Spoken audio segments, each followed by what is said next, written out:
야, 천안녀는 쪽팔리니까 당장 집구석으로 꺼져라. 집구석에서 TV나 보란 말이야. 10년 동안 제 피 같은 돈으로 빚 갚아주고 사람답게 살게 해주었습니다. 그랬더니 제 돈으로 연 칠순 잔칫날 시어머니가 제 얼굴에 침까지 튀기며 뱉은 말입니다. 네, 좋습니다. 하지만 그 말에 대가는 치르셔야 하죠? 화려한 호텔 잔칫집이 시댁 식구들의 지옥행 열차가 되어버린 그 통쾌한 복수극, 지금 바로 시작합니다. 청취자 여러분, 안녕하세요. 오늘은 제 가슴속에 10년 동안 묵혀두었던 어쩌면 제 인생의 전부였을지도 모를 기막힌 이야기를 들려드리려고 합니다. 제 이름은 지안입니다. 저는 부모님 얼굴도 제대로 기억나지 않는 어린 시절을 보냈습니다. 10살도 되기 전 갑작스러운 사고로 부모님을 한꺼번에 잃었거든요. 친척 집을 전전하며 눈칫밥을 먹는 게 제 일상이었습니다. 부모 없는 애라 버릇 없다는 소리를 듣지 않으려고 저는 남들이 잠잘 때 책을 펴고 남들이 쉴 때 일을 했습니다. 고무 장갑이 찢어지도록 설거지 알바를 하고 밤에는 코피를 쏟아가며 공부했죠. 그렇게 악착같이 버틴 끝에 30살 무렵 저는 보안 소프트웨어 분야에서 주목받는 작은 벤처 기업의 대표가 되어 있었습니다. 소위 말하는 개천에서 난 용이 바로 저였습니다. 그러다 남편 진석 씨를 만났습니다. 그는 저와는 정반대의 사람이었습니다. 이름만 대면 아는 유학자 집안의 자제였고 말투며 몸짓 하나하나에 여유가 넘쳤죠. 저는 그 사람의 배경보다 그가 가진 그 여유가 부러웠고 사랑스러웠습니다. 내가 가지지 못한 평온한 가정의 기운을 그를 통해 채우고 싶었나 봅니다. 하지만 그건 제 인생 최대의 착각이었습니다. 어머님, 처음 뵙겠습니다. 이지안이라고 합니다. 결혼을 허락받으러 처음 시댁을 방문했던 날을 저는 평생 잊지 못합니다. 대문을 들어서기도 전에 제 머리 위로 하얀 가루가 쏟아졌습니다. 소금이었습니다. 아, 이게 무슨, 재수없게 어디라고 발을 들여. 근본도 없는 고아년이 우리 집 족보를 더럽히러 들어오다니. 소금 더 가져와라. 굵은 소금으로 팍팍 뿌려. 시어머니는 대문 앞에서 악기라도 본 듯 저를 향해 소금을 뿌려댔습니다. 남편은 옆에서 당황하며 말렸지만 시어머니의 기세는 등등했습니다. 뼈대 있는 가문에 어디서 부모도 없는 천출이 들어오느냐며 조상님이 노하신다는 해괴한 논리를 펼치셨죠. 사실 그 집안은 이미 껍데기만 남은 상태였습니다. 시아버지가 남긴 빚 때문에 집은 경매에 넘어가기 직전이었고 남편은 허울 좋은 대학 졸업장 말고는 아무것도 없는 백수나 다름없었거든요. 하지만 저는 바보같이 생각했습니다. 내가 이 사람들을 진심으로 대하면 내 능력을 보여주면 언젠가는 나를 가족으로 받아주시겠지.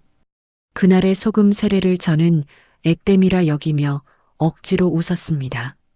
명문가라는 자부심 하나로 버티는 그들의 자존심을 제가 채워주면 될 거라 믿었습니다. 그렇게 시작된 10년의 세월. 저는 시댁의 모든 빚을 갚아나갔습니다. 시어머니가 입버릇처럼 말씀하시던 종갓집 위엄을 세워드리기 위해 제 피 같은 돈으로 쓰러져가는 한옥을 고치고 명절마다 수백만 원어치의 제사상을 차려냈습니다. 하지만 돌아오는 건 근본 없는 년이 돈 좀 벌었다고 유세 떤다는 비아냥뿐이었습니다. 저는 그저 뱀소굴에 제 발로 걸어 들어간 어리석은 용이었을지도 모릅니다. 여러분, 제 남편은 밖에서 어떤 사람으로 통하는지 아십니까? 젊고 유능한 IT 사업가, 자수성가한 명문가 종손. 이것이 대외적인 그의 명함입니다. 하지만 그 명함 뒤에 숨겨진 추악한 진실을 아는 사람은 오직 저뿐입니다. 사실 남편은 사업의 사자도 모르는 사람입니다.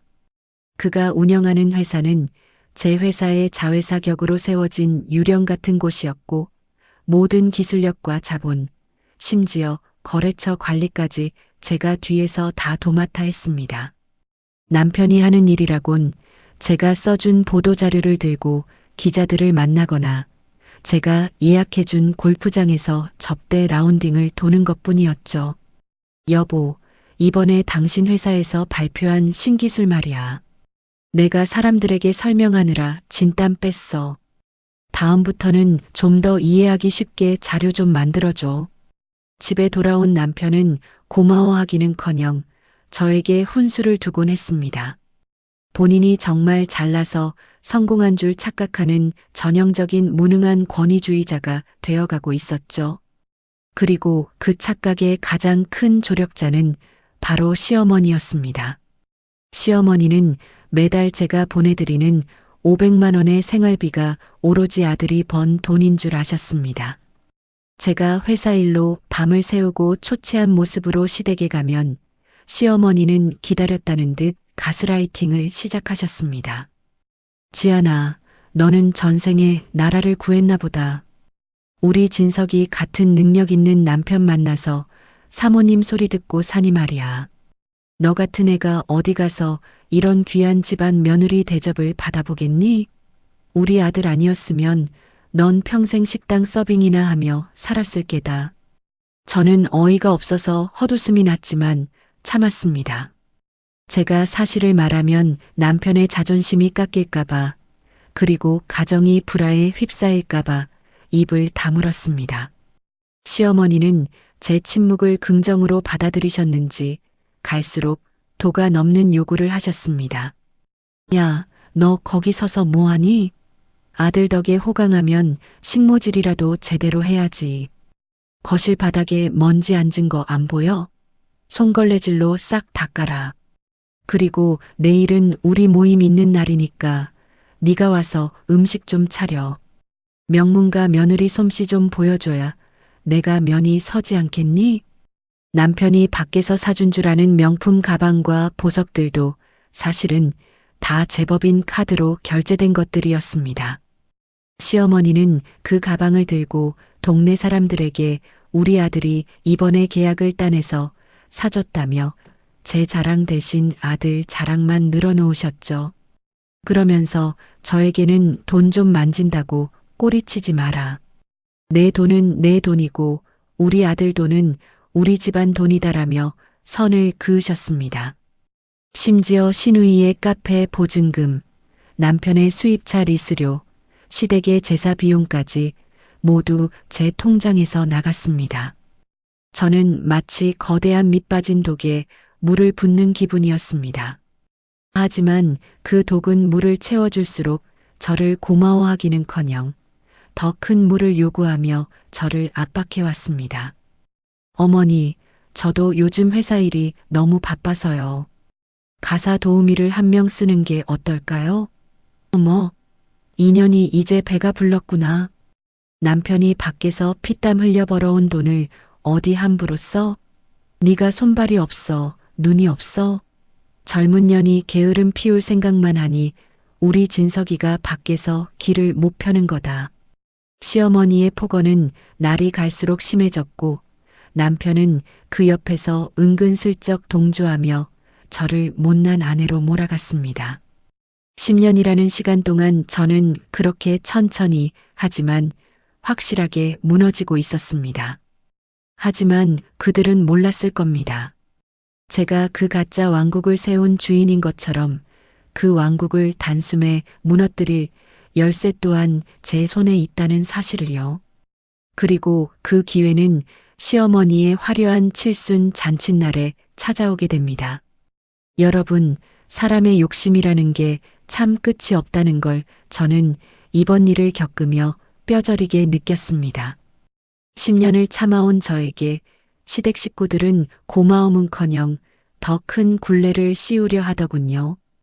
그 시작은 시어머니의 칠순잔치 소식이었습니다. 잔치를 한 달 정도 앞둔 어느 주말이었어요. 시어머니는 평소보다 더 고압적인 자세로 저와 남편 그리고 시누이까지 거실로 불러 모으셨습니다. 찻잔을 내려놓는 소리조차 유난히 크게 들리던 그날, 시어머니가 먼저 입을 떼셨죠. 지안아, 내가 이번에 칠순 아니냐? 내 인생에 딱 한 번뿐인 잔치인데 대충 동네 갈빗집에서 고기나 굽고 끝낼 생각은 아니겠지? 저는 예의를 갖춰 대답했습니다. 그럼요, 어머니. 원하시는 곳이 있으시면 말씀해 보세요. 제가 알아보고 예약하겠습니다. 제 대답이 떨어지기가 무섭게 시어머니는 기다렸다는 듯 가방에서 팜플렛 하나를 꺼내 놓으시더군요. 서울에서도 손꼽히는 S호텔의 최고급 뷔페였습니다. 1인당 식사비만 20만 원이 훌쩍 넘는 곳이었죠. 여기가 요즘 그렇게 유명하다며?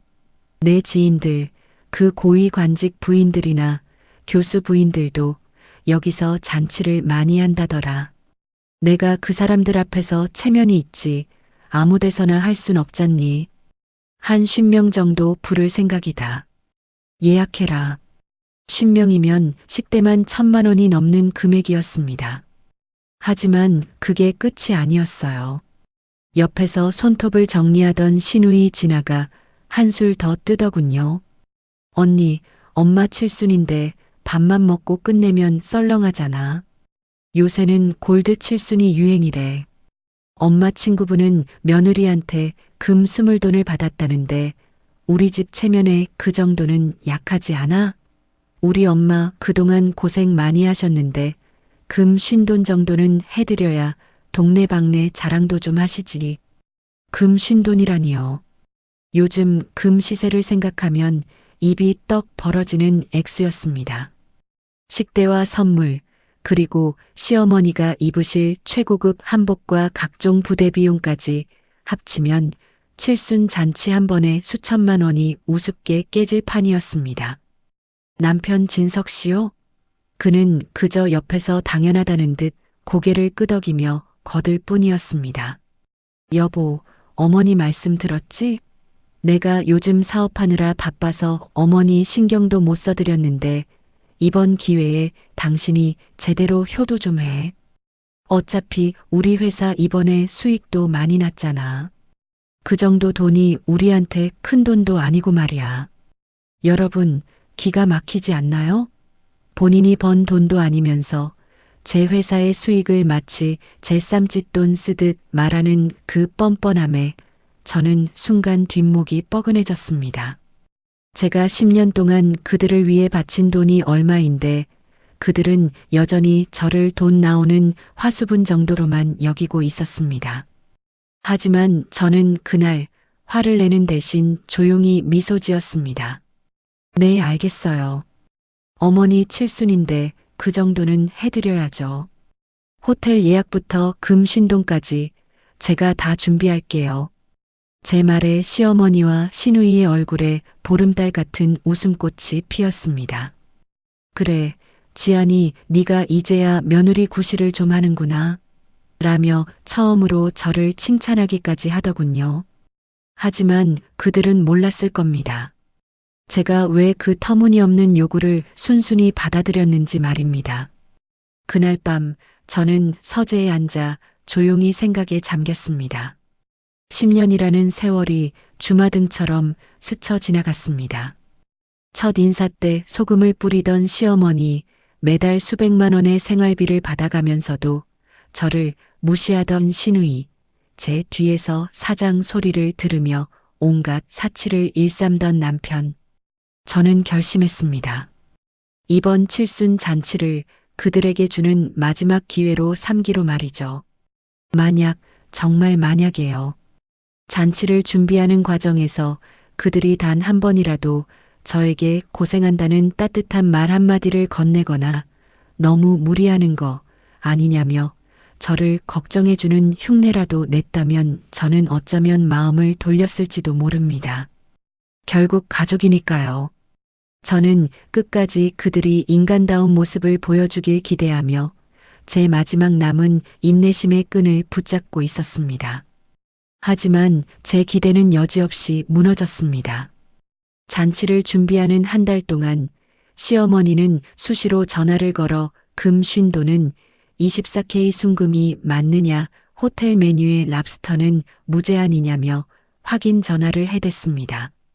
시누이는 언니, 엄마 잔치 때 나 입을 드레스도 결제해줘라며 뻔뻔하게 쇼핑몰 링크를 보내왔고, 남편은 한술 더 떠서 자기 친구들까지 초대하겠다며 명단을 늘렸습니다. 지아나, 내 친구들이 당신 대단한 사모님인 줄 아는데 이번에 기 좀 팍팍 살려줘. 술은 제일 비싼 걸로 깔고 답례품도 명품으로 준비해. 그들의 대화 어디에도 저에 대한 배려나 고마움은 없었습니다. 그들에게 저는 그저 화려한 잔치를 열어줄 결제 수단일 뿐이었습니다. 저는 차갑게 식어버린 커피를 마시며 거울 속에 저를 보았습니다. 10년 전 사랑 하나 믿고 이 집에 들어왔던 순진했던 여자는 더 이상 없었습니다. 그래, 당신들이 원하는 대로 가장 화려하고 가장 비싼 잔치를 준비해 줄게. 하지만 그 잔치가 당신들의 마지막 만찬이 될 거야. 저는 제법인 인감과 개인 계좌, 그리고 그동안 몰래 수집해온 남편의 횡령 자료와 시댁의 비리 증거들을 하나씩 정리하기 시작했습니다. 시어머니가 원하시는 그 최고급 호텔 뷔페, 제가 예약했습니다. 시누이가 원하는 그 비싼 옷들도 다 사주었습니다. 금 쉰돈? 그것도 아주 번쩍번쩍하게 준비했죠. 단 한 가지 조건이 있었습니다. 모든 결제는 제 명의의 법인 카드와 VVIP 멤버십으로 이루어졌고, 그 모든 혜택은 언제든 제가 손가락 하나만 까딱하면 취소될 수 있는 것들이었습니다. 잔치 일주일 전 저는 호텔 지배인을 만나 아주 특별한 부탁을 했습니다. 그날 제가 신호를 주면 모든 상황을 매뉴얼대로 진행해 주세요. 라고요. 지배인은 의아한 표정을 지었지만 호텔의 최고 VIP인 제 말에 고개를 끄덕였습니다. 시청자 여러분, 저는 이번 잔치에 제 전 재산을 걸기로 했습니다. 그들을 파멸시키기 위한 전 재산이 아니라 제 삶을 되찾기 위한 비용이라고 생각했거든요. 10년의 인내심이 끝나는 그날, 시어머니의 칠순 잔칫날이 바로 시댁이라는 이름의 지옥이 무너지는 날이 될 것임을 저는 확신했습니다. 그들은 잔치 당일 자신들에게 닥칠 운명도 모른 채 들떠 있었습니다. 시어머니는 동네방네 전화를 돌리며 우리 아들 덕에 최고급 호텔에서 금 쉰돈 받고 잔치한다며 자랑하기 바빴죠. 저는 그 소리를 들으며 조용히 미소 지었습니다. 어머니, 마음껏 즐기세요. 그게 어머니 인생의 마지막 호강일 테니까요. 이제 무대는 마련되었습니다. 50명의 하객, 화려한 조명, 최고급 음식, 그리고 그 모든 것을 비웃듯 지켜볼 제가 준비한 완벽한 복수극. 칠순 잔칫날 아침, 저는 평소보다 더 정성스럽게 화장을 하고 가장 우아한 옷을 골라 입었습니다. 사냥을 나가는 포식자의 심정으로 말입니다. 거울 속에 비친 제 모습은 낯설 만큼 차갑고 단단했습니다. 10년 전 소금 세례를 받으며 바르르 떨던 그 유약한 여자는 이제 그곳에 없었지요. 저는 가장 우아하고 값비싼 실크 드레스를 걸치고 발소리조차 들리지 않는 고급스러운 구두를 신은 채 호텔 로비에 발을 들였습니다. 서울에서 가장 화려하다는 S호텔의 그랜드 볼룸 입구에는 강옥자 여사 고희연이라는 황금빛 안내판이 세워져 있었습니다. 그 옆으로 제가 주문한 수천만 원어치의 생화 장식들이 코끝을 찌르는 향기를 내뿜고 있었죠.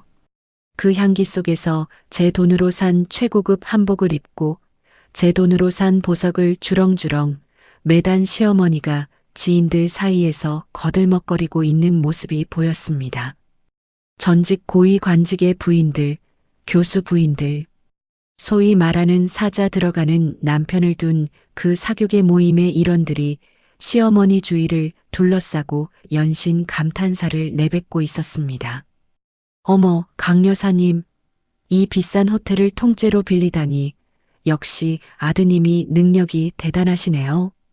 이 꽃 장식 좀 봐, 세상에. 호호, 별 말씀을요. 우리 진석이가 엄마 칠순이라고 아주 기를 쓰고 준비했지 뭐예요. 저는 그냥 갈비집에서 대충 하자고 했는데 애가 워낙 효자라 말을 안 듣네요. 시어머니는 입으로는 겸손을 떨었지만 승천할 듯 올라간 광대는 내려올 줄을 몰랐습니다. 그 곁에서 제 남편은 마치 이 모든 화려함이 본인의 노력으로 일궈낸 성취인 양 어깨를 한껏 펴고 하객들에게 술을 따르고 있었습니다. 저는 그 가식의 현장으로 천천히 다가갔습니다. 제가 그들에게 다가가자 화려한 조명 아래서 반짝이는 제 드레스와 서늘한 분위기에 하객들의 시선이 일제히 저에게 쏠렸습니다. 어머니, 생신 축하드려요. 손님들이 정말 많이 오셨네요. 최대한 예의를 갖춰 인사를 건넸지만 제 인사를 받은 시어머니의 표정은 순식간에 굳어버렸습니다. 반가움이나 고마움은커녕 마치 오지 말아야 할 불청객이 잔치판을 망치러 온 듯한 혐오 섞인 눈빛이었죠. 시어머니는 하객들이 듣지 못하게 제 팔뚝을 거칠게 낚아채더니 로비 구석진 기둥 뒤로 저를 끌고 갔습니다. 야, 너 미쳤니? 네가 지금 여기가 어디라고 이런 옷을 입고 나타나? 낮게 깔린 하지만 살기가 가득한 시어머니의 목소리에 저는 눈을 가늘게 떴습니다. 어머니, 옷이 왜요? 어머니 잔치인데 제가 초라하게 입으면 어머니 체면이 깎일까봐 신경 좀 썼는데요. 신경? 내까짓 게 좋은 옷 입는다고 그 근본 없는 티가 가려질 줄 알아? 여기 오신 분들이 어떤 분들인데 다들 명문가 안주인들이야. 그런데 너같이 부모도 없이 자란 천한년이 옆에서 사부작거리면 내 격이 뭐가 되겠냐고. 사람들이 내 정체라도 알면 내 얼굴에 똥칠하는 거 몰라. 10년입니다. 10년 동안 그들의 빚을 갚고 회사를 키우고 입에 풀칠을 하게 해준 사람에게 시어머니는 여전히 근본 없는 천한년이라는 딱지를 붙이고 있었습니다. 뒤따라온 남편의 반응은 더 가관이었습니다. 그는 시어머니를 말리기는커녕 제 드레스 자락을 보며 혀를 찼습니다. 지안아, 어머니 말씀 들어. 오늘 당신 너무 튀어. 우리 가문 사람들 사이에서 당신 같은 배경 가진 사람이 주인공처럼 서 있으면 말이 나오겠어? 안 나오겠어? 그냥 조용히 있다가 가지. 왜 일을 만들어? 신우이 지나도 어느새 다가와 제 옆구리를 쿡 찌르며 비아냥거렸습니다. 언니, 솔직히 말해서 언니 출신 알만한 사람들은 다 알아. 언니가 여기 섞여 있으면 우리 집안이 돈만 밝혀서 근본 없는 며느리 들였다는 소리밖에 더 듣겠어? 그러니까 언니는 그냥 얼굴만 비쳤으면 됐어. 저기 카운터 가서 오늘 식대랑 위약금 생기지 않게 확실히 결제나 해두고 조용히 사라져줘. 가슴 밑바닥에서 뜨거운 것이 울컥 치밀어 올랐지만 저는 입술을 깨물며 참았습니다. 이것이 그들에게 주는 제 마지막 예우였습니다. 하지만 시어머니는 제 침묵을 비굴함으로 착각하셨는지 하객들이 쳐다보자 저를 거칠게 밀치며 마지막 쇠기를 박으셨습니다. 야, 너 저기 가서 결제만 딱 하고 당장 집으로 꺼져. 내까짓게 여기 앉아 있으면 쪽팔려서 내 친구들 얼굴을 못 보겠으니까. 가서 집에서 TV나 봐. 어차피 너 같은 년은 이런 고급 호텔 음식 맛도 모를 텐데 가서 라면이나 끓여 먹으면서 드라마나 보라고. 알았어? 집에 가서 TV나 봐라. 그 말이 제 고막을 때리는 순간 제 안에서 마지막으로 남아있던 신락 같은 인내심이 툭 하고 끊어지는 소리가 들렸습니다. 시어머니는 제 대답도 듣지 않은 채 다시 지인들에게 달려가 우리 며느리가 몸이 안 좋아서 먼저 보냈다며 태연하게 거짓말을 늘어놓더군요. 하객들은 에휴, 강 여사가 며느리 복은 참 없네라며 맞장구를 쳤고요. 저는 로비 한복판에 홀로 남겨졌습니다. 화려한 연회장 안에서는 오케스트라의 선율과 웃음소리가 터져 나왔고 제가 주문한 최고급 안심 스테이크의 고소한 향기가 진동했습니다. 하지만 그 화려함은 이제 저와는 상관없는, 아니, 제가 곧 부숴버릴 신기루일 뿐이었습니다. 저는 천천히 화장실로 가서 거울을 보았습니다. 화장이 번지지도 않았고 머리카락 한 올 흐트러지지 않았더군요. 저는 오히려 차갑게 미소 지었습니다. 어머니, 방금 그 말씀 절대로 잊으시면 안 돼요. 저더러 TV나 보라고 하셨죠? 네, 알겠습니다. 제가 아주 재미있는 뉴스를 만들어 드릴 테니까 어머니야말로 나중에 꼭 TV 보셔야 할 거예요. 저는 로비에 있는 소파에 앉아 가방에서 휴대전화를 꺼냈습니다. 그리고 제가 한 달 동안 공들여 준비해온 마지막 작업의 버튼을 하나씩 누르기 시작했습니다. 제 손끝에서 시작된 그 작은 움직임이 저 안에서 하하오 웃고 있는 그들의 세상을 어떻게 지옥으로 바꿀지 상상만 해도 전율이 돋았습니다. 가장 먼저 저는 호텔 지배인에게 전화를 걸었습니다. 제 VVIP 전담 매니저이기도 한 그는 제 목소리를 듣자마자 깍듯이 전화를 받았습니다. 지배인님, 저 이지안입니다. 네, 지금 그랜드 볼룸에서 진행 중인 제 명의의 모든 예약과 결제를 이 순간부로 전격 취소합니다. 네, 맞습니다. 위약금은 제 보증금에서 제하시고 지금 당장 연회장에 통보하세요. 모든 서빙을 중단하고 현장에서 직접 결제하지 않으면 행사를 지속할 수 없다고 공식적으로 알리세요. 지배인의 당황한 목소리가 들려왔지만 저는 가차없이 전화를 끊었습니다. 그리고 곧이어 제 회사의 재무팀장에게 메시지를 보냈습니다. 지금 즉시 남편 명의로 대여 중인 모든 법인 차량 회수하세요. 신우이 카페 건물 임대차 계약 해지 통보서 오늘 날짜로 내용 증명 발송하시고요. 그리고 시댁 아파트 매매 잔금 처리 끝났으니 오늘 저녁 8시에 바로 이사업체 들여보내서 짐 다 빼라고 하세요. 예외는 없습니다. 마지막으로 저는 남편과 신우이의 휴대전화로 연결된 제 개인 카드의 승인 중지 버튼을 눌렀습니다. 10년 동안 그들을 지탱해온 경제적 혈관을 단 한 번의 터치로 잘라버린 셈이었죠. 저는 자리에서 일어나 우아하게 호텔 로비를 가로질러 엘리베이터로 향했습니다. 뒤를 돌아보지 않았습니다. 하지만 등 뒤로 연회장 쪽에서 들려오는 당황스러운 웅성거림이 느껴졌습니다. 아마 지배인이 나타나 결제 문제를 언급하기 시작했겠지요. 사모님, 어디 가십니까? 결제하러 가신다더니. 멀리서 남편이 저를 부르며 달려오는 소리가 들렸지만 저는 대답 대신 엘리베이터의 닫힘 버튼을 눌렀습니다. 엘리베이터 문이 닫히기 직전 남편의 그 당황스럽고 멍청한 표정을 본 것이 제가 그 호텔에서 본 마지막 장면이었습니다. 저는 호텔 최상층에 위치한 스파 스위트룸으로 향했습니다. 시어머니가 말씀하신 대로 TV나 보기 위해서였죠. 하지만 그냥 TV가 아니었습니다. 저는 제가 준비한 이 완벽한 연극의 결말을 가장 높은 곳에서 가장 우아하게 지켜볼 생각이었습니다.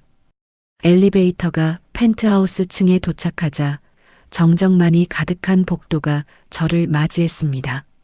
조금 전까지 저를 괴롭혔던 시어머니의 악취나는 폭언들도 남편의 무책임한 방관도 이제는 아주 먼 나라의 이야기처럼 느껴졌습니다.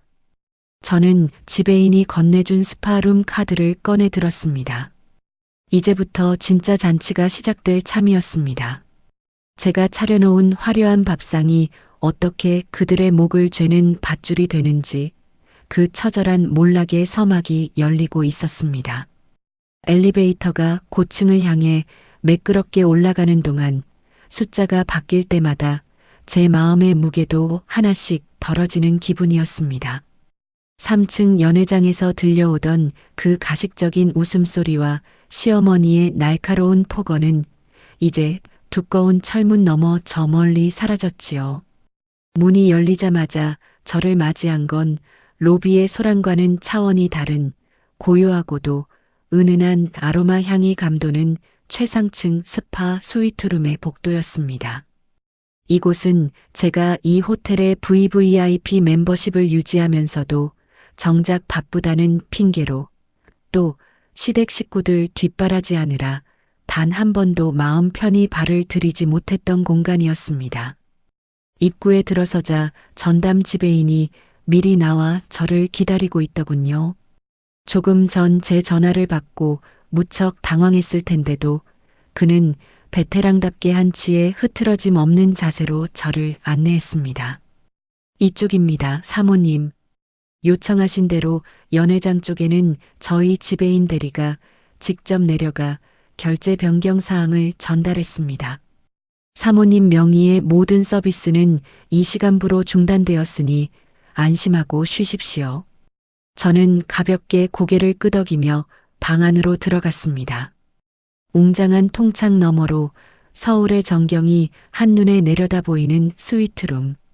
저는 가장 먼저 거추장스러운 드레스부터 벗어 던졌습니다. 시어머니의 체면을 세워주기 위해, 남편의 길을 살려주기 위해 수백만 원을 들여 샀던 그 옷이 마치 제 몸을 억제던 쇠사슬처럼 느껴졌거든요.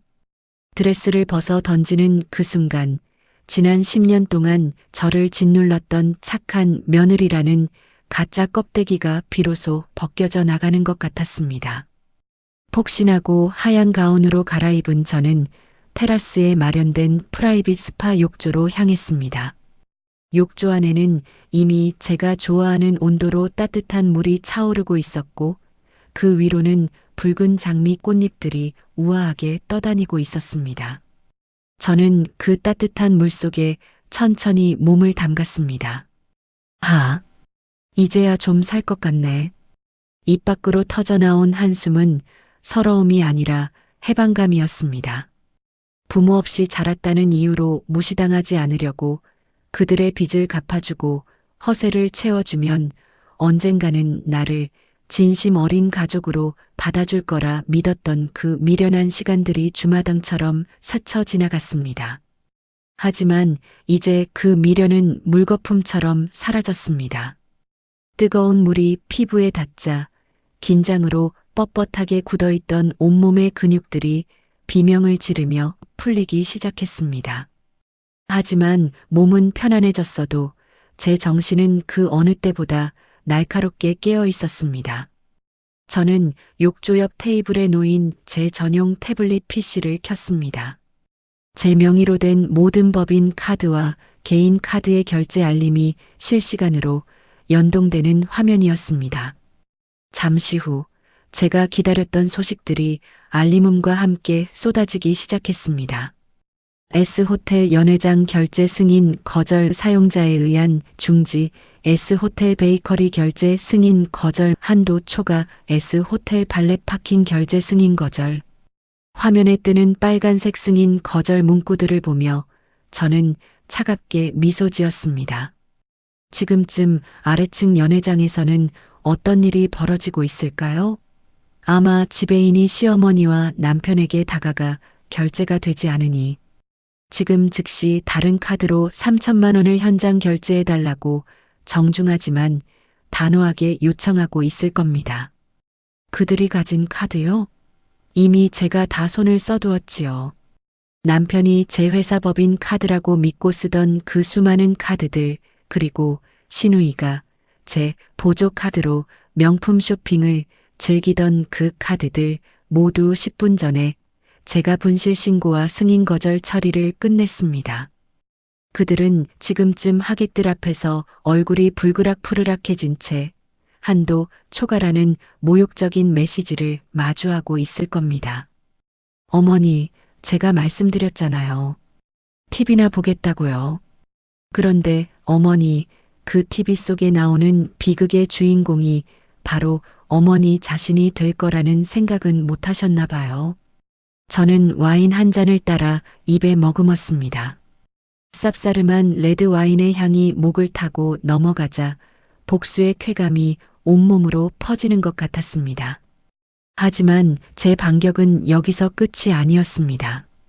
저는 태블릿을 조작해 제 회사의 전산망에 접속했습니다. 10년 전 제가 빈손으로 시작해 일궈낸 제 보안업체. 남편은 그 회사의 지분 일부를 가지고 자신이 실질적인 주인인 양행세에 왔지만 실상은 제가 가진 우호 지분과 정관에 의해 그는 언제든 해임될 수 있는 이름뿐인 이사에 불과했습니다. 저는 이사회 소집 통보서를 발송했습니다. 안건은 이사 강진석의 회사 자금 횡령 및 유용에 따른 해임안. 그가 제 몰래 법인 카드로 긁어댄 유흥비, 시어머니의 사치스러운 생활비, 신우이의 카페 지원금. 그 모든 내역은 이미 제 비서가 꼼꼼하게 정리해 증거 자료로 확보해둔 상태였습니다. 저는 그 자료들을 변호사 사무실로 전송하며 단호하게 말했습니다. 민형사상 가능한 모든 조치를 다 취해주세요. 단 한 푼의 합의도 없습니다. 창밖으로 어둠이 내리고 서울의 야경이 보석처럼 반짝이기 시작했습니다. 그 아름다운 풍경 아래서 누군가는 지금 인생에서 가장 처절한 추락을 경험하고 있겠지요. 저는 무음으로 설정해둔 휴대전화를 집어들었습니다.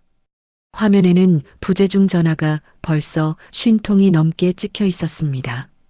남편, 시어머니, 시누이, 그리고 시어머니의 지인들까지. 남편에게서 온 문자 메시지 하나가 눈에 들어오더군요. 이지안, 너 미쳤어? 지금 지배인이 사람들 앞에서 결제 안 된다고 난리야. 빨리 전화 받아. 우리 집안 망신 줄 일 있어? 당장 와서 결제해.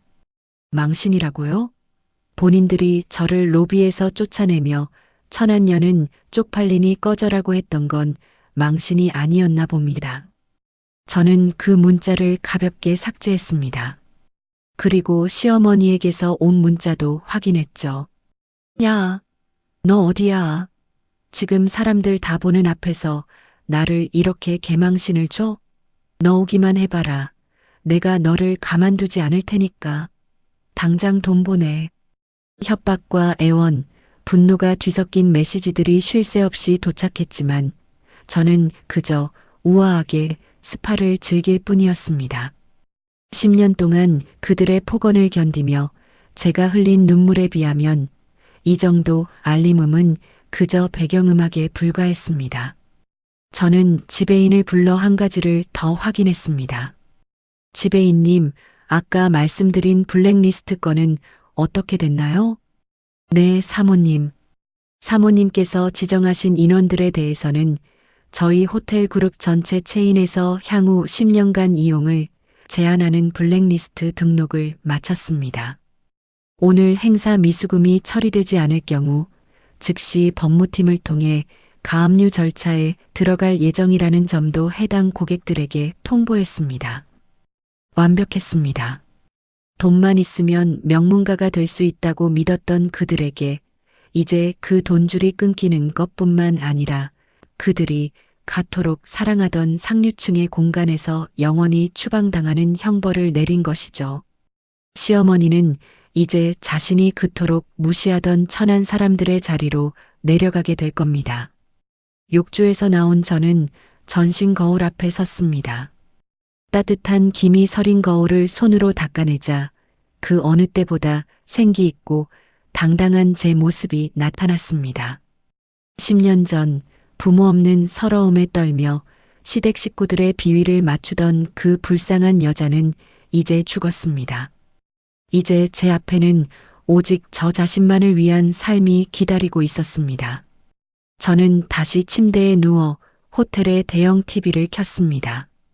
화면 속에서는 화려한 연예 뉴스들이 흘러나오고 있었지만 제 머릿속에는 아래층에서 벌어지고 있을 아수라장이 실시간으로 그려지고 있었습니다. 식사를 마친 귀빈들이 지갑을 열지 못해 쩔쩔매는 집주인을 보며 어떤 표정을 짓고 있을지, 시어머니가 그토록 자랑하던 지인들이 강 여사, 이게 무슨 일이야? 돈도 없으면서 우릴 부른 거야? 라며 비아냥거리는 소리가 들리는 듯 했습니다. 어머니, 이제 시작이에요. 잔치는 끝났고 이제 계산서를 받으셔야죠. 저는 휴대전화를 아예 꺼버리고 눈을 감았습니다. 내일 아침이면 시댁이라는 이름의 가짜 왕국은 완전히 무너져 내릴 것입니다. 그리고 그 폐허 위에서 저는 가장 우아하게 다시 일어설 준비를 마쳤습니다.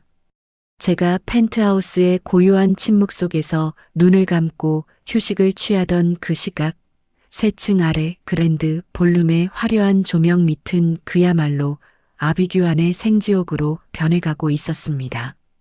여러분, 상상이 가시나요? 조금 전까지만 해도 최고급 와인 잔을 부딪히며 명문가의 품격을 논하던 그 장소가 단 몇 장의 종이 뭉치와 승인 거절이라는 짧은 기계음 하나에 얼마나 처참하게 무너져 내렸을지를요. 식사가 거의 끝날 무렵이었습니다. 메인 요리인 안심 스테이크의 접시가 치워지고 화려한 3단 7순 케이크에 불이 붙기 직전이었죠. 시어머니는 지인들에게 제가 선물한 황금 열쇠를 하나하나 구경시켜주며 기세가 등등해져 있었습니다. 바로 그때 검은 정장을 입은 호텔 총지배인과 2명의 건장한 보안 요원이 시어머니의 테이블로 다가왔습니다. 강옥자 여사님, 즐거운 잔치 중에 대단히 죄송합니다만 잠시 확인해 주셔야 할 사항이 있습니다. 지배인의 목소리는 낮고 정중했지만 그 안에 담긴 냉기는 연회장의 열기를 단숨에 얼려버릴 정도였습니다.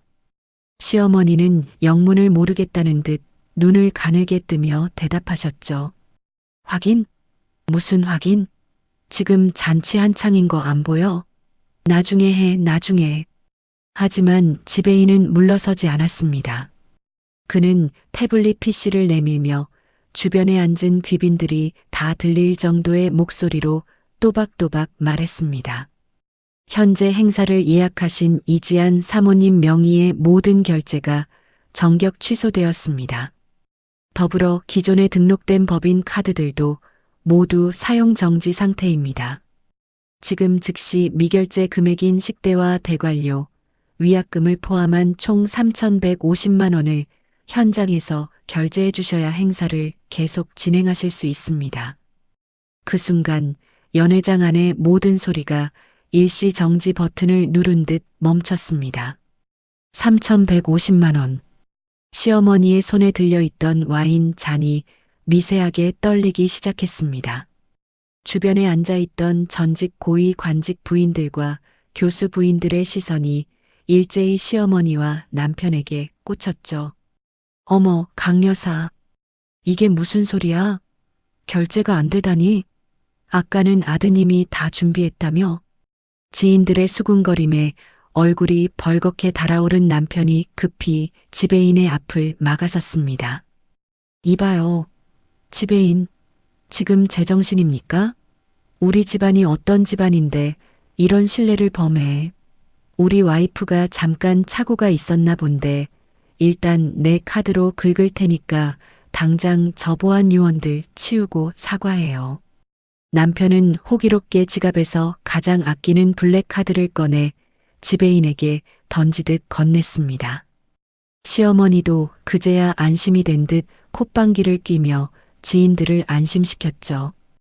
호호, 별일 아니에요.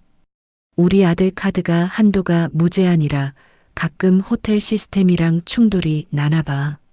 예, 지배인. 빨리 결제하고 사과해. 하지만 지배인은 카드를 단말기에 긁은 뒤 아주 짧은 정적 끝에 무미건조한 목소리로 선고했습니다. 강진석 고객님, 죄송합니다만 이 카드 또한 사용자 요청에 의한 정지 상태입니다. 다른 카드가 있으신지요? 뭐, 그럴 리가 없어. 다시 해봐. 남편은 당황하며 다른 카드들을 하나둘 꺼내기 시작했습니다. 하지만 결과는 참담했습니다. 긁는 족족 승인 거절, 한도 초과, 정지된 카드라는 알림음만 공허하게 연회장에 울려 퍼졌습니다.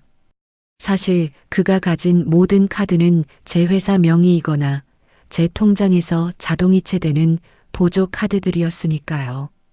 제가 손가락 하나만 까딱하면 그저 플라스틱 조각에 불과한 것들이었습니다. 옆에서 지켜보던 신우이 진아도 가방에서 카드를 꺼내 들었지만 결과는 마찬가지였습니다. 오빠, 내 것도 안 돼. 언니가 이거 다 막아놓은 거 아니야?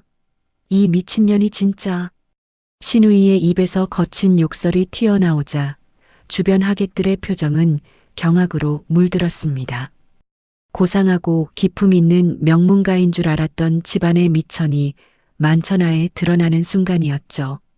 시어머니는 이제 얼굴이 벌겋다 못해 흙빛이 되어 지배인의 멱살을 잡을 듯 달려들었습니다.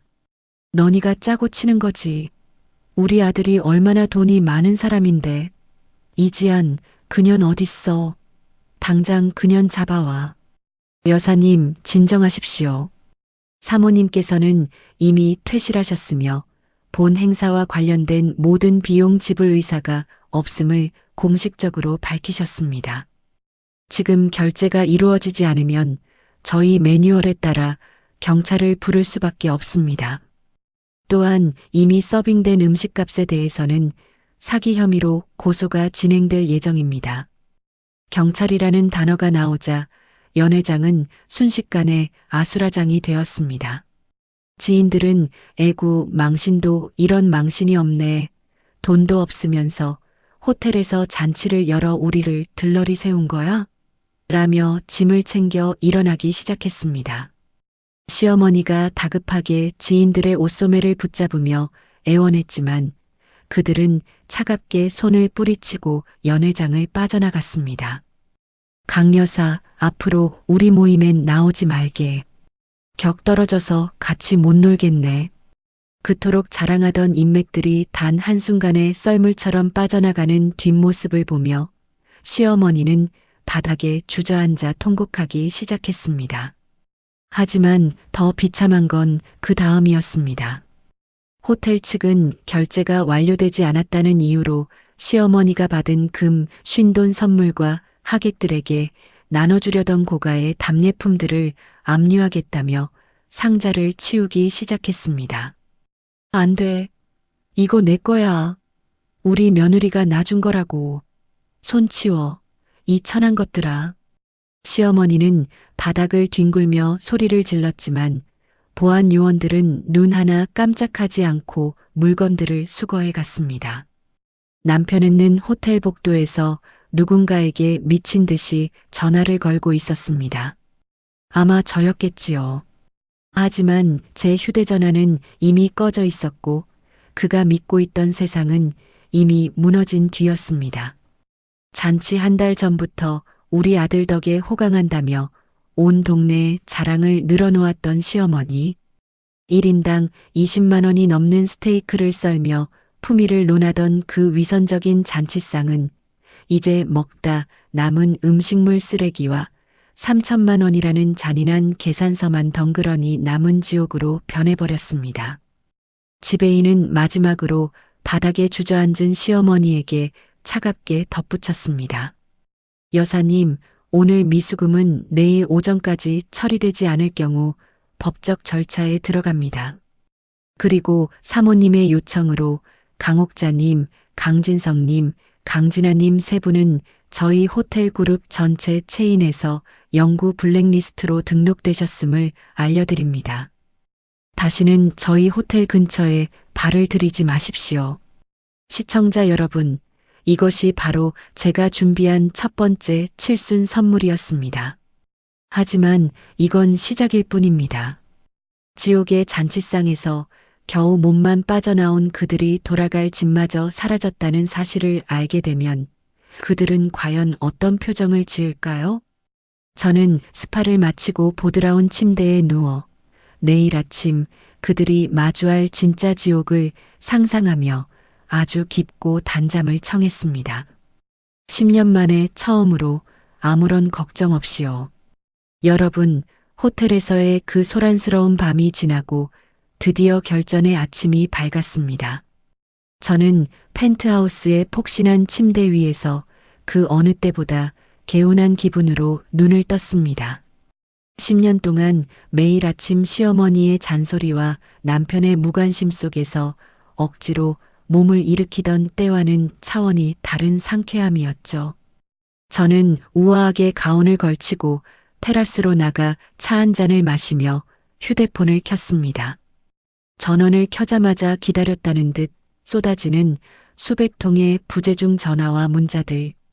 하지만 제 시선이 먼저 향한 곳은 부동산 중개인과 법무법인에서 온 메시지들이었습니다. 이지한 사모님 요청하신 대로 반포 아파트 매매 잔금 처리 완료되었습니다. 매수자 측에서 오늘 오전 8시부터 이사 및 도어락 교체 진행하기로 했습니다. 퇴거 통보서는 어제자로 해당 주소지에 부착 및 내용 증명 발송 완료했습니다. 입가에 가느다란 미소가 번졌습니다.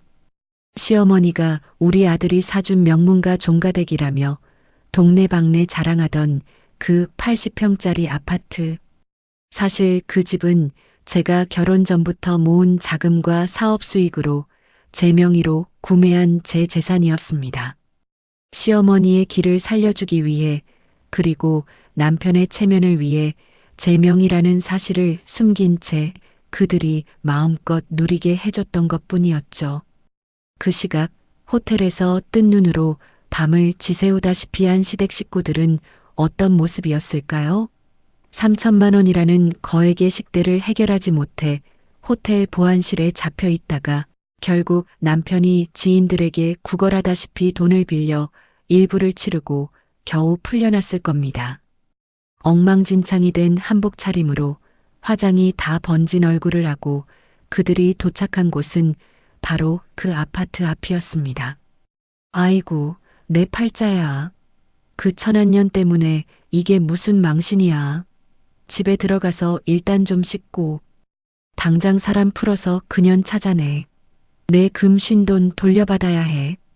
시어머니는 현관문 앞에서 여전히 기세등등하게 소리를 지르며 도어락에 손을 올리셨겠죠. 평소처럼 본인의 생일 숫자로 된 비밀번호를 눌렀을 겁니다. 하지만 돌아오는 건 삐비빅하는 차가운 거절의 경고음 뿐이었습니다. 이게 왜 이래? 진서가, 네가 좀 해봐라. 번호가 왜 안 맞아? 당황한 남편이 번호를 눌러보고 신우이가 문을 두드려봐도 굳게 닫힌 문은 꿈쩍도 하지 않았습니다. 바로 그때 문 옆에 붙은 커다란 노란색 종이가 그들의 눈에 들어왔을 겁니다. 부동산 매매에 따른 퇴거 및 명도 안내문. 그리고 그 아래에는 제 이름 석자와 법무법인의 직인이 선명하게 찍혀 있었죠.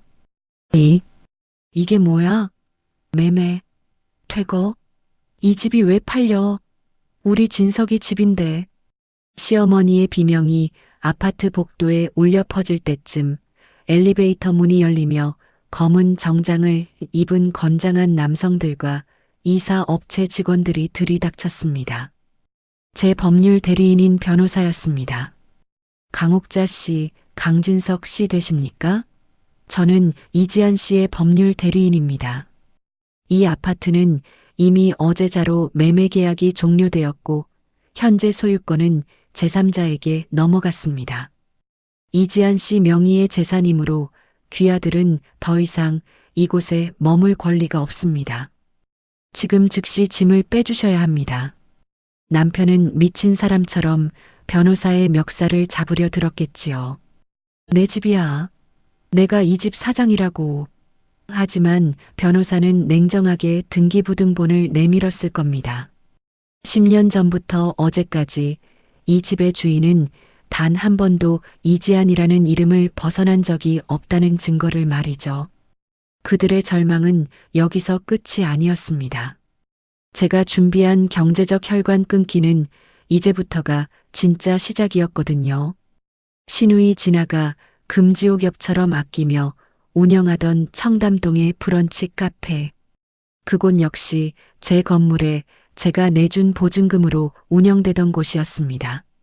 어머니, 진아야. 지금 카페 지배인한테 연락 왔어. 임대차 계약 해지됐다고 지금 당장 가게 비우래. 집기류 다 압류 들어왔대. 신우이의 비명에 시어머니는 뒷목을 잡고 쓰러질 듯 비틀거렸습니다. 하지만 자비란 없었습니다. 그들이 호텔 주차장에 세워둔 남편의 외제차 역시 제법인 명의의 리스 차량이었죠. 이미 리스 회사에는 차량 회수 요청을 해두었고 위성 추적을 통해 차량은 이미 견인차에 실려가고 있는 중이었습니다. 어머니, 이제 집 비워주셔야죠? 저는 마침내 휴대폰 전원을 켜고 시어머니에게서 온 10번째 전화를 받았습니다. 수화기 너머로 들려오는 시어머니의 목소리는 더 이상 오만하지 않았습니다. 분노와 당황, 그리고 말도 안 되는 구걸이 섞인 기괴한 소리였죠. 야, 이지안, 너 지금 어디야? 이 집이 왜 내 거야? 당장 와서 이 사람들 좀 치워봐. 너 미쳤니? 우리 진석이 앞길 망치려고 작정했어? 저는 차분하게, 아주 우아하게 대답했습니다. 어머니, 어제 말씀하셨잖아요. 저더러 쪽팔리니까 집에 가서 TV나 보라고요. 그래서 저 진짜 말 잘 들었거든요. 밤새 TV 보면서 제 명의로 된 재산들 정리 좀 했어요. 어머니가 그렇게 자랑하시던 명문가 이미지는 어머니 아드님이 호텔 식대 못 내서 빌빌거릴 때 이미 끝난 것 같은데 아직도 상황 파악이 안 되세요? 이 독한 년, 네가 감히 우리 집안을. 집안요? 어머니, 그 집안 제 돈 없으면 당장 오늘 저녁에 라면 살 돈도 없는 거 본인들이 더 잘 아시잖아요. 아, 그리고 아드님 회사요? 오늘부로 해임 절차 들어갔고 그동안 공금 횡령한 내역들 다 정리해서 검찰에 넘겼어요.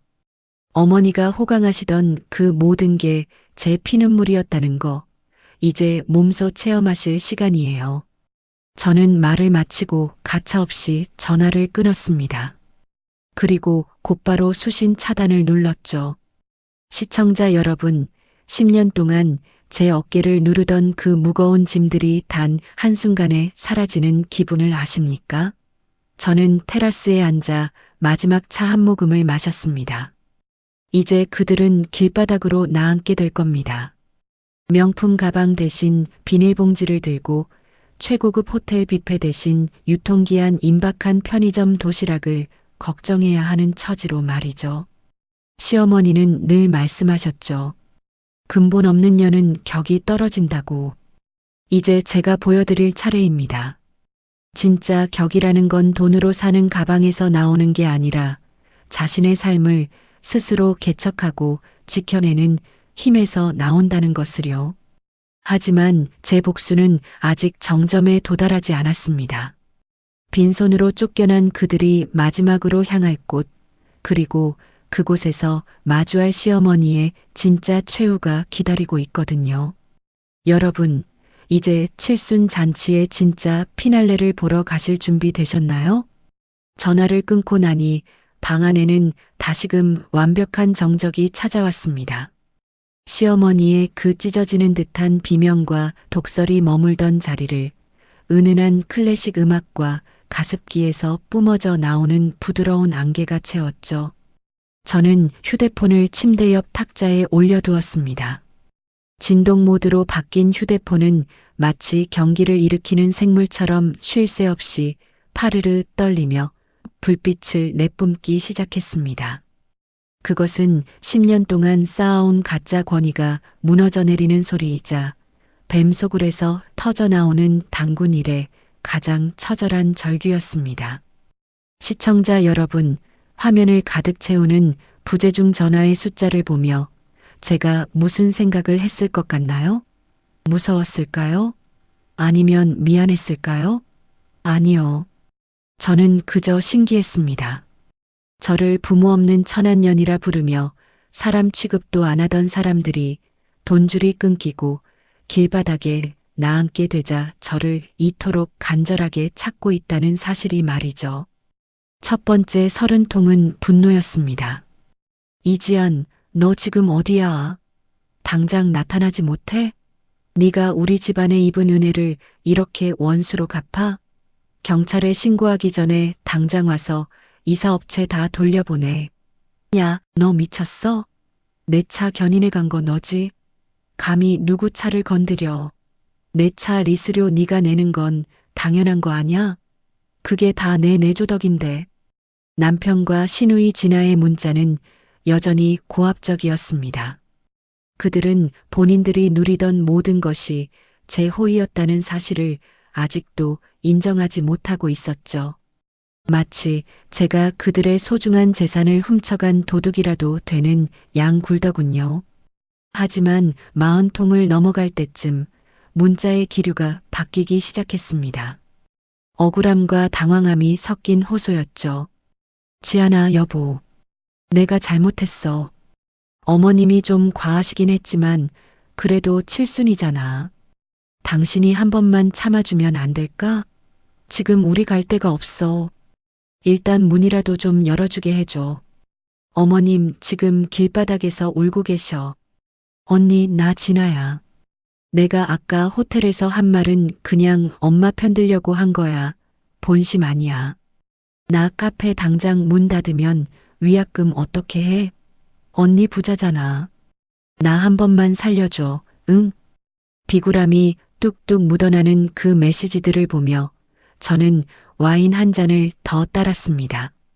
10년 전 제가 독감에 걸려 고열로 알아누웠을 때 시어머니는 집안 기운 떨어진다며 저를 찬 바닥에 방치하고 남편과 함께 외식을 나가셨죠. 그때 제가 느꼈던 그 시린 외로움과 공포를 이제야 그들이 조금이나마 맛보고 있는 것 같아 가슴 한구석이 서늘하게 식어갔습니다. 80통을 넘어 100통을 향해 갈 때 전화기는 이제 거의 비명에 가까운 소리를 내고 있었습니다. 이제는 시어머니의 직접적인 음성 메시지들이 도착하더군요. 지안아, 얘야, 내가 다 잘못했다. 내가 노망이 났었나 봐. 소금 뿌린 것도 너 무시한 것도 다 내가 부족해서 그런 거야. 그러니까 제발 이 노인네 길바닥에서 죽는 꼴 보고 싶니? 너 교회 다니잖아. 착하잖아. 한 번만, 딱 한 번만 용서해다오. 착하다는 말. 그 한마디가 저를 얼마나 오랫동안 옥죄어 왔는지 시어머니는 모르셨을 겁니다. 부모 없는 애가 착하기까지 해야 사랑받는다는 강박에 갇혀 저는 그들의 온갖 수모를 견뎠습니다. 하지만 이제 저는 착한 사람이기를 포기했습니다. 남을 위해 착해지느라 저 자신을 학대하는 멍청한 짓은 어제부로 끝냈으니까요. 저는 침대에 비스듬히 기대어 태블릿 PC를 열었습니다. 휴대폰이 미친 듯이 울려대는 동안 저는 변호사가 보내온 이혼 소장 초안과 남편의 횡령 혐의 고소장을 꼼꼼히 검토했습니다. 당신이 법인 카드로 그 여자랑 다녔던 호텔, 선물했던 명품들. 내가 모를 줄 알았어? 남편의 외도 사실을 알게 된 건 1년 전이었습니다. 하지만 저는 그때 터뜨리지 않았습니다. 오히려 더 큰 경제적 권한을 그에게 넘겨주는 척하며 그가 더 대담하게 회사 자금을 빼돌리도록 판을 깔아주었죠. 복수는 감정적으로 하는 게 아니라 법적이고 경제적으로 하는 것이라는 걸 저는 사업을 하며 배웠거든요. 그가 빼돌린 돈은 이제 고스란히 그의 목을 옥죄는 밧줄이 되어 돌아갈 준비를 마쳤습니다. 밤이 깊어질수록 진동 소리는 뜸해졌습니다. 아마 그들도 이제 깨달았겠지요. 제가 단순히 삐친 게 아니라 그들의 인생에서 영원히 제 존재를 삭제하고 있다는 사실을요. 새벽 3시 마지막으로 도착한 문자는 남편의 저주였습니다. 이지안, 너 평생 천벌 받을 거야. 고한영 걷어줬더니 은혜를 원수로 갚아? 그래, 어디 끝까지 가보자. 너도 무사하지 못할 줄 알아. 천벌이라니요. 저는 이미 10년 동안 그들과 살며 지옥을 경험했습니다. 이제 제가 받을 건 천벌이 아니라 그동안 빼앗겼던 제 인생의 보상뿐입니다. 저는 미련 없이 휴대폰의 전원을 완전히 껐습니다. 방 안은 비로소 완벽한 평화를 되찾았습니다. 10년 만에 처음으로 누구의 콧소리 소리도, 누구의 잠꼬대도, 누구의 새벽 술주정도 없는 밤이었습니다. 저는 호텔의 고급 침구 속으로 깊숙이 몸을 파묻었습니다. 내일 아침 그들이 마주하게 될 세상은 오늘보다 훨씬 더 가혹할 것입니다. 하지만 그건 제가 만든 세상이 아니라 그들이 10년 동안 성실하게 쌓아온 업보의 결과일 뿐이죠. 잠들기 직전 저는 문득 시어머니가 하셨던 말이 떠올랐습니다. 집에 가서 TV나 봐라. 네, 어머니. 저는 이제 정말 TV를 볼 준비가 되었습니다. 내일 아침 뉴스에 나올 당신들의 추락을, 그리고 제가 새롭게 써내려갈 제 인생의 드라마를 아주 편안한 자세로 지켜볼 생각입니다. 시청자 여러분, 저는 그날 밤 10년 만에 가장 달콤한 숙면을 취했습니다. 백통의 절규가 자장가처럼 들릴 만큼 제 마음은 이미 차갑고도 단단하게 굳어 있었으니까요. 그리고 다음 날 아침 엉망이 된 몸으로 집이었던 곳으로 돌아온 그들을 기다리고 있는 건 제가 보낸 마지막 칠순 선물이었습니다. 과연 그 선물이 무엇이었을지 이제 칠순 잔치의 진짜 마지막 페이지를 넘길 시간입니다. 깊은 잠에서 깨어난 아침은 눈이 시릴 정도로 맑고 투명했습니다. 커튼 사이로 쏟아지는 햇살을 받으며 저는 호텔의 하얀 침구 속에서 한참을 가만히 누워 있었습니다. 지난 10년 동안 단 한 번도 느껴보지 못한 몸이 깃털처럼 가벼워지는 기분이었죠. 어제까지만 해도 제 어깨를 짓누르던 그 무거운 책임감과 억울함, 그리고 가족이라는 이름의 굴레가 신기루처럼 사라진 뒤였습니다. 저는 아주 천천히 그리고 정성스럽게 외출 준비를 시작했습니다. 시어머니가 그토록 강조하시던 명문가 며느리의 품위를 위해서가 아니라 제 인생의 새로운 장을 여는 스스로를 축하하기 위해서였죠. 가장 세련된 정장을 차려입고 입술에는 생기가 도는 붉은 립스틱을 발랐습니다. 그리고 가방 속에는 어젯밤 변호사에게 전달받은 서류 뭉치들을 챙겨 넣었습니다. 바로 제가 준비한 시어머니의 진짜 칠순 선물, 파산 통지서와 이혼 소장이었습니다. 오전 9시 제가 살던 반포 아파트 앞에 도착했을 때 그곳은 이미 한바탕 전쟁이 치러진 듯한 분위기였습니다. 아파트 입구에는 커다란 이사 트럭 2대가 세워져 있었고 직원들이 분주하게 움직이고 있었죠. 그리고 그 아수라장 한복판, 굳게 닫힌 현관문 앞 복도에 세 사람이 쪼그려 앉아 있었습니다. 화려했던 칠순 잔치의 주인공이었던 시어머니, 유망한 사업가인 척 거들먹거리던 남편, 그리고 청담동 사모님 놀이에 빠져있던 시누이지나 밤새 복도에서 떨었는지 그들의 몰골은 처참하기 이를 데 없었습니다. 시어머니의 실크 한복은 여기저기 구겨지고 때가 타 있었고 남편은 넥타이도 푼 채 초점 없는 눈으로 바닥만 보고 있었죠. 제 구두 소리가 복도에 울려 퍼지자 세 사람의 고개가 일제히 들렸습니다. 저를 발견한 시어머니의 눈에 순간적으로 살기가 돌더니 이내 비굴한 눈물로 바뀌며 제 바짓가랑이를 붙잡으러 기어왔습니다. 지안아, 얘야, 너 이제 왔니?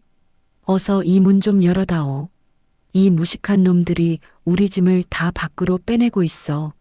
이게 무슨 망발이냐. 어서 네가 한마디 좀 해줘라.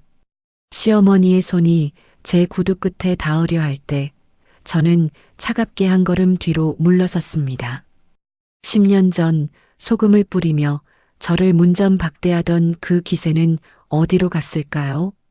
저는 가방에서 서류 봉투를 꺼내 남편의 발등 앞에 툭 던졌습니다. 이보세요, 강진석 씨. 이거 읽어봐요. 당신이 그동안 회사 돈 빼돌려서 불륜녀랑 호의호식한 증거들, 그리고 당신 명의로 된 모든 재산에 대한 가압류 통지서예요. 아, 이혼 소장도 같이 들어있으니까 꼼꼼히 읽어보고요. 남편은 떨리는 손으로 서류를 집어들었습니다. 종이를 넘길 때마다 그의 얼굴이 백지장처럼 하얗게 질려갔습니다. 옆에서 같이 서류를 훔쳐보던 신우이가 비명을 질렀습니다. 언니, 이게 다 뭐야? 오빠가 뭘 어쨌다고 고소를 해? 그리고 내 카페는? 내 카페 보증금은 왜 언니가 가져가? 그건 내 거잖아. 내 거? 진아야, 착각하지 마. 그 보증금, 내 법인 통장에서 나간 돈이야. 네가 3년 동안 카페 수익금 한 푼도 입금 안 하고 쇼핑하는데 다 쓴 거, 공금 횡령으로 이미 고소장 접수했어. 이제 곧 경찰서에서 연락 갈 테니까 마음 준비 단단히 해. 신우이는 입을 쩍 벌린 채 바닥에 주저앉았습니다. 시어머니는 여전히 상황 파악이 안 되는지 제 옷소매를 붙잡고 늘어졌습니다. 지안아, 너 정말 왜 이러니? 우리가 가족 아니냐? 네가 돈 좀 벌었다고 이럴 순 없어. 이 집 전세금이라도 빼서 나한테 줘야지. 내가 이 늙은 몸으로 어디로 가란 말이냐? 이 집 전세금 5억, 그거 우리 아들 목도 있는 거 아니야? 시어머니의 그 뻔뻔한 요구에 저는 참았던 웃음이 터져나왔습니다. 10년 동안 저를 식모 취급하며 무시하던 분이 이제 와서 제 돈을 자기 아들 몫이라고 우기시는 그 모습이 너무나 가련해서요. 저는 시어머니의 눈을 똑바로 쳐다보며 나직하게 속삭였습니다. 어머니, 아직도 꿈속에 계시네요. 이 집 전세 아니에요. 제 명의의 자가였고 어제 매매 끝났다고 말씀드렸잖아요. 그리고 어머니가 그토록 기대하시던 그 돈 말이에요. 제가 좋은 곳에 썼어요. 좋은 곳? 어디? 내 돈 어쨌어? 오늘 아침 뉴스 안 보셨어요? 어머니 성함으로 된 전세금이라 믿으셨던 그 돈, 그리고 당신들이 사치 부리며 가로챘던 제 수익금의 일부를 모아서 무연고 노인지원재단과 고아권익보호단체에 전액 기부했어요.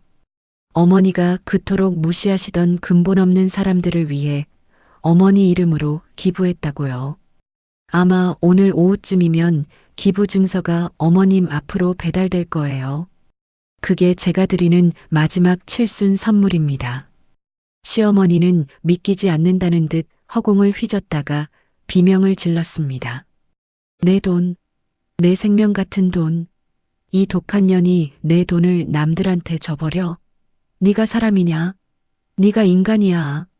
저는 광분해서 날뛰는 시어머니를 차가운 눈빛으로 내려다보았습니다. 그리고 가방에서 마지막 서류 한 장을 더 꺼냈습니다. 그것은 시어머니가 10년 전 제 결혼식 날 제 뒷조사를 해서 친척들에게 뿌렸던 제 부모님의 사망 기록과 제 초라한 과거가 담긴 자료였습니다. 어머니, 10년 전 저한테 그러셨죠? 근본 없는 년이 들어와서 족보 더럽힌다고. 그때 제가 흘린 피눈물이 이 서류 한 장 한 장에 다 박혀 있어요. 이제 그 더러운 족보 제가 깨끗하게 지워드릴게요. 당신들이 그토록 자랑하던 그 가짜 명문가 간판 오늘부로 철거입니다. 마침 이사업체 직원들이 시어머니가 아끼던 고가의 자개장과 명품 가방들을 복도로 끄집어내기 시작했습니다. 시어머니는 내 거야. 건드리지 마. 라며 짐더미 위로 올라갔지만 직원들은 냉정하게 그녀를 밀어내고 폐기물 스티커를 붙였습니다. 제가 미리 지시해둔 대로 제 돈으로 산 모든 물건은 중고 경매로 넘기거나 폐기 처분될 예정이었거든요. 어머니, 그리고 강진석 씨. 저 이제 정말 바빠서 가봐야겠네요. 참, 어머니가 어제 저보고 그러셨죠? 쪽팔리니까 집에 가서 TV나 보라고요. 저는 엘리베이터 앞에 서서 닫힘 버튼을 누르기 전 마지막으로 그들을 향해 우아하게 미소 지었습니다. 어머니 말씀대로 저 어제 TV 정말 열심히 봤거든요. 그런데 오늘부터는 어머니가 TV 보셔야겠어요. 뉴스에 어머님 아드님 횡령 소식이며 기부 소식이며 아주 재미있는 이야기가 많이 나올 거거든요. 아, 참. 쪽방촌에 가시면 고장난 TV라도 하나 구해보세요. 거기 앉아서 제가 성공하는 모습, 제가 행복해지는 모습, 죽을 때까지 실컷 보시라고요. 당신이 말한 대로 TV 속에 갇혀서 평생 그렇게 사세요. 엘리베이터 문이 닫히는 순간 복도 끝에서 들려오는 시어머니의 절규와 남편의 허망한 외침이 들렸지만 저는 아무런 미련도 없었습니다. 오히려 10년 동안 막혀있던 혈관이 뻥 뚫린 듯한 쾌감이 온몸을 감쌌죠. 아파트 정문을 나서는 제 발걸음은 가볍다 못해 날아갈 것 같았습니다. 이제 제 뒤에는 더 이상 저를 갉아먹는 뱀들이 없었습니다. 제 앞에는 오직 제가 일궈낸 제 세상과 저를 기다리는 따뜻한 미래만이 펼쳐져 있었습니다. 시청자 여러분, 칠순 잔칫날이 시댁이 망하는 날이 될 줄 그들은 꿈에도 몰랐겠죠. 하지만 이건 제가 저지른 악행이 아니라 그들이 10년 동안 심어온 악의 씨앗이 열매를 맺은 것뿐입니다. 저는 이제 그 지옥 같은 과수원을 떠나 나만의 숲을 가꾸러 갑니다. 마지막으로 남은 그들의 처참한 결말, 그리고 제가 맞이한 진정한 자유의 풍경은 이제 마지막 장에서 보여드리겠습니다. 시청자 여러분, 칠순 잔칫날의 그 소란스러웠던 폭풍이 지나가고 어느덧 2년이라는 시간이 흘렀습니다. 제 인생의 시계는 그날 이후로 완전히 다른 궤도를 달리기 시작했죠. 예전에는 누군가의 비위를 맞추고 누군가의 빚을 갚아주고 누군가의 허영심을 채워주기 위해 초조하게 초침을 쫓았다면 지금의 저는 오직 저 자신만을 위해 흐르는 시간을 만끽하고 있습니다. 저는 지금 새로 옮긴 사옥의 테라스에서 따뜻한 차 한 잔을 마시며 이 이야기를 마무리하고 있습니다. 제 회사는 그 사건 이후 오히려 청렴하고 정직한 기업이라는 이미지가 더해져 매출이 3배나 뛰었고 저는 최근 한 경제 잡지에서 올해의 여성 기업인으로 선정되기도 했습니다. 저를 짓누르던 시댁이라는 이름의 거대한 종양을 떼어내고 나니 제 삶은 마치 봄을 맞은 대지처럼 무서운 속도로 피어오르더군요. 하지만 많은 분이 궁금해하실 이야기는 아마 제가 아닌 그들의 근황이겠지요. 권선징악이라는 것이 정말 존재하는지, 그 오만했던 인간들이 어떤 대가를 치렀는지 말입니다. 먼저 제 남편이었던 강진석 씨의 소식부터 전해드릴까요? 그는 제가 제기한 공금 횡령 및 배임 혐의가 모두 유죄로 인정되어 징역 3년의 실형을 선고받았습니다. 명문가 종손이라며 교도소 안에서도 거들먹거리다가 다른 재소자들에게 호된 신고식을 치렀다는 소문을 들었습니다. 10년 동안 제 돈으로 온갖 명품을 휘감고 호텔 사우나를 제 집처럼 드나들던 그가 이제는 좁디 좁은 감방에서 거친 죄수복을 입고 콩밥을 먹는 신세가 된 것이죠. 최근 들려온 소식으로는 가석방 신청마저 기각되어 완전히 망가진 폐인이 되었다고 하더군요. 사치와 허영의 끝판왕이었던 신우이 진아는 어떻게 되었을까요? 그녀는 제가 카페 보증금을 회수하고 가압류를 진행하자마자 순식간에 신용불량자 신세가 되었습니다.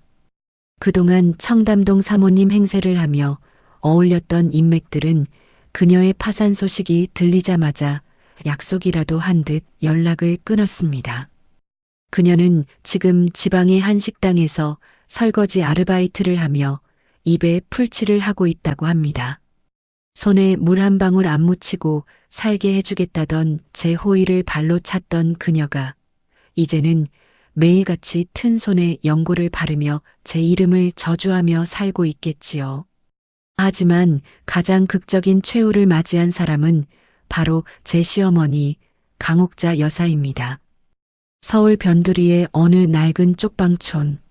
한 사람이 겨우 누울 수 있을 법한 일평 남짓한 방에 그녀가 살고 있습니다. 화려했던 실크 한복 대신 시장 바닥에서 주워온 듯한 낡은 스웨터를 입고 곰팡이 냄새가 진동하는 그곳에서 그녀는 하루하루를 버티고 있습니다. 10년 전 제가 처음 인사 갔을 때 소금을 뿌리며 근본 없는 년이라 모욕하던 그 서슬퍼런 위엄은 이제 찾아볼 수 없습니다. 그녀의 유일한 일과는 구청에서 무료로 나누어주는 도시락을 먹으며 방 한 구석에 놓인 낡고 작은 중고 TV를 보는 것입니다.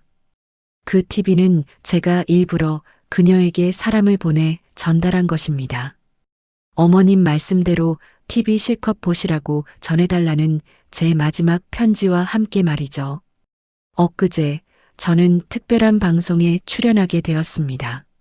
성공한 여성 기업인으로서 제 인생 역경과 기부 활동을 소개하는 다큐멘터리였죠. 저는 그 방송에서 10년 동안 제가 겪었던 아픔과 그럼에도 불구하고 제가 어떻게 스스로를 지켜냈는지 담담하게 이야기했습니다. 그리고 마지막 인터뷰에서 저는 카메라를 똑바로 응시하며 이렇게 말했습니다. 누군가는 저에게 천한 태생이라며 집에 가서 TV나 보라고 했습니다. 하지만 저는 그 말을 듣고 결심했습니다. TV를 보는 사람이 아니라 TV에 나올 만큼 당당한 사람이 되겠다고 말이죠. 지금 그분도 이 방송을 보고 계신다면 제가 드린 TV로 제 행복을 아주 선명하게 지켜보셨으면 좋겠습니다. 그 시각 쪽방촌의 차가운 방 안에서 제 모습을 지켜보던 시어머니는 어떤 표정이었을까요? 이웃들의 말에 따르면 그녀는 그날 방송 내내 미친 사람처럼 TV 화면을 손톱으로 긁으며 울부짖었다고 합니다. 저건 내 돈이야. 전현이 내 돈으로 저기 나온 거야. 라고 소리를 지르다가 결국 실성한 듯 바닥을 뒹굴었다고요. 하지만 아무도 그녀의 말을 믿어주지 않았습니다. 쪽방촌 사람들에게 그녀는 그저 왕년에 잘 나갔다며 허언증에 걸린 불쌍한 노인네일 뿐이었으니까요. 그녀가 그토록 중요하게 생각하던 격과 체면은 이제 낡은 장판 바닥보다 못한 처지가 되었습니다. 시청자 여러분, 저는 이제야 비로소 깨달았습니다. 진정한 근본이라는 것은 조상의 족보나 통장의 잔고에서 나오는 것이 아니라는 사실을요.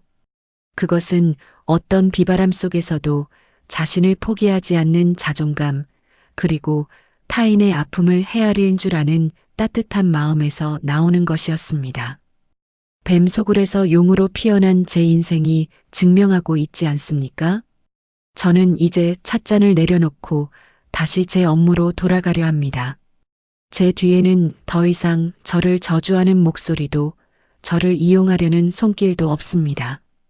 오직 제가 읽어낸 찬란한 오늘과 제가 그려갈 더 아름다운 내일만이 있을 뿐입니다. 어머님, 제가 드린 편지 기억하시죠? 네가 말한 대로 TV 실컷 보시라고요. 이제 정말 원 없이 보세요.